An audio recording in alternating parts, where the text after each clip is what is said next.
بسم اللہ الرحمن الرحیم۔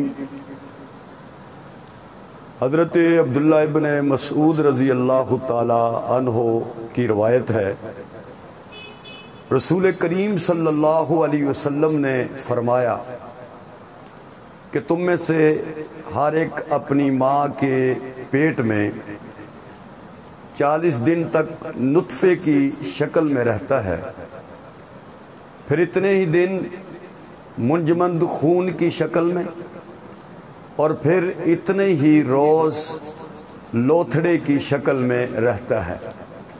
اس کے بعد اللہ تعالیٰ ایک فرشتے کو بھیجتا ہے جو 4 باتوں کا اس کو حکم دیا جاتا ہے، اور اسے کہا جاتا ہے کہ اس کا عمل لکھ دو، یعنی یہ کیا کرے گا، اچھے عمل کرے گا، برے عمل کرے گا، اور اس کی روزی کو لکھ دو، یعنی یہ بندہ مالدار ہوگا یا غریب ہوگا، اس کی عمر لکھ دو کہ یہ کتنی عمر دنیا میں گزار کر جائے گا، اس کی عمر لکھ دو، یعنی کتنی عمر دنیا میں گزارے گا، اور یہ بھی لکھ دو کہ یہ نیک بخت ہوگا یا بدبخت ہوگا، جنتی ہوگا یا جہنمی ہوگا۔ اس کے بعد اس میں روح پھونک دی جاتی ہے۔ بخاری شریف میں یہ روایت موجود ہے۔ انسانی تخلیق کے یہ درجے بالا جو مراحل رسول کریم صلی اللہ علیہ وسلم نے 1400 سال قبل بیان فرمائے تھے، جبکہ آج کی میڈیکل سائنس جدید ٹیکنالوجی کی بدولت ان مراحل کے اعتراف پر یہ ساری جدید سائنس ان مراحل کے اعتراف پر مجبور ہے۔ اللہ جل شانہ نے کس انداز کے اندر انسان کو تخلیق فرمایا؟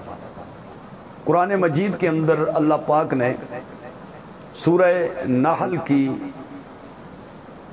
ایک آیت مقدسہ 78 نمبر، اس میں اللہ جل شانہ ارشاد فرماتے ہیں کہ واللہ اخرجکم من بطون امہاتکم، اللہ وہ ہے کہ جس نے تمہیں تمہاری ماؤں کے پیٹوں سے نکالا، لا تعلمون شیئا، تم کچھ بھی نہیں جانتے تھے، وَجَعَلَ لَكُمُ السَّمْعَ وَالْأَبْصَارَ وَالْأَفْئِدَةَ لَعَلَّكُمْ تَشْكُرُونَ، اور پھر اسی اللہ نے تمہارے لیے سننے کی تمہیں طاقت دی، دیکھنے کی طاقت آنکھ دی، دل دیا، تاکہ تم اللہ کا شکر ادا کرو۔ لا تعلمون شیئا، کہ انسان جب پیدا ہوتا ہے تو اس کے اندر کوئی علم اور ہنر نہیں ہوتا۔ اللہ جل شانہ اس کی ضرورت کے مطابق اسے علم عطا کرتا ہے۔ وہ اللہ تعالیٰ کی طرف سے بلا واسطہ علم انسان کو ملتا ہے۔ جب انسان کو یہ علم ملتا ہے تو سب سے پہلا علم انسان کو کیا ملتا ہے؟ رونا، کہ وہ روتا ہے۔ اس کے رونے سے اس کے ماں باپ اس کے دکھ درد کو سمجھتے ہیں۔ وہ روتا ہے، اس کو دودھ پلایا جاتا ہے، وہ روتا ہے، اس کو پانی پلایا جاتا ہے، وہ روتا ہے، اس کی سردی کا خیال، گرمی کا خیال رکھا جاتا ہے۔ رونے سے اس کی درد تکلیف کا احساس والدین کو ہوتا ہے۔ تو انسان کو جو سب سے پہلے علم اللہ کی طرف سے عطا ہوا وہ رونا ہے۔ دوسرا کہ وہ غذا کس طرح کھائے گا، دودھ کس طرح پیے گا، کس طرح وہ دودھ پیتا ہے، یہ علم بھی اللہ پاک نے انسان کو سکھایا۔ حالانکہ یہ دونوں چیزیں ماں باپ چاہتے بھی تو بچے کو سکھا نہیں سکتے تھے، مگر اللہ نے سکھائی۔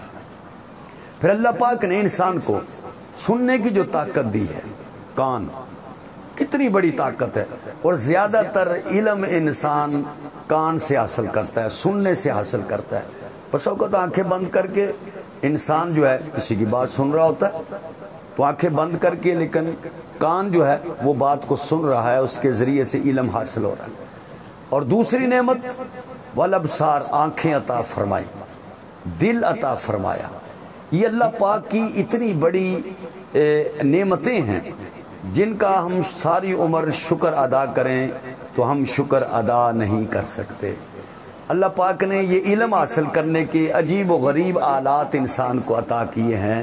اللہ نے ان ساری نعمتوں کا ذکر کر کے فرمایا لعلکم تشکرون، تاکہ تم میری نعمتوں کو استعمال کرو اور میرا شکر ادا کرو۔